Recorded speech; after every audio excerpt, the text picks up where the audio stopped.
The left-wing gender insanity being pushed on our children is an act of child abuse. Very simple. Here's my plan to stop the chemical, physical, and emotional mutilation of our youth. On day one, I will revoke Joe Biden's cruel policies on so-called gender-affirming care. Ridiculous. A process that includes giving kids puberty blockers, mutating their physical appearance, and ultimately performing surgery on minor children. Can you believe this? I will sign a new executive order instructing every federal agency to cease all programs that promote the concept of sex and gender transition at any age.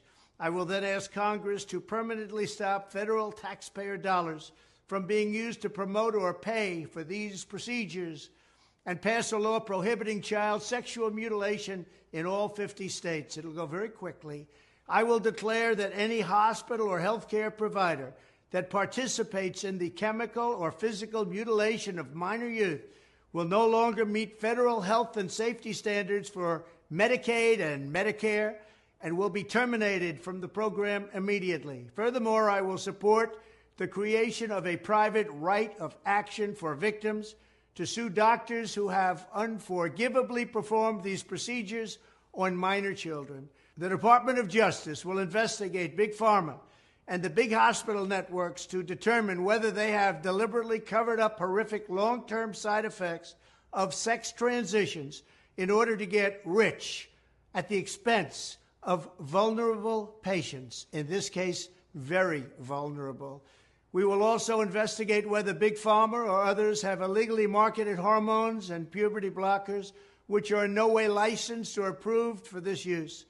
My Department of Education will inform states and school districts that if any teacher or school official suggests to a child that they could be trapped in the wrong body, they will be faced with severe consequences, including potential civil rights violations for sex discrimination and the elimination of federal funding.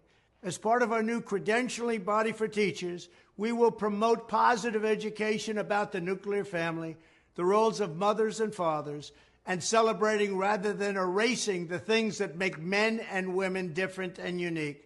I will ask Congress to pass a bill establishing that the only genders recognized by the United States government are male and female, and they are assigned at birth.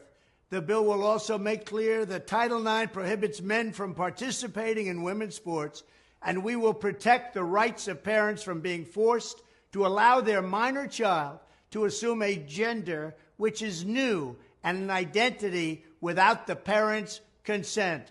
The identity will not be new, and it will not be without parental consent. No serious country should be telling its children that they were born with the wrong gender, a concept that was never heard of in all of human history. Nobody's ever heard of this, what's happening today. It was all when the radical left invented it just a few years ago. Under my leadership, this madness will end. Thank you very much.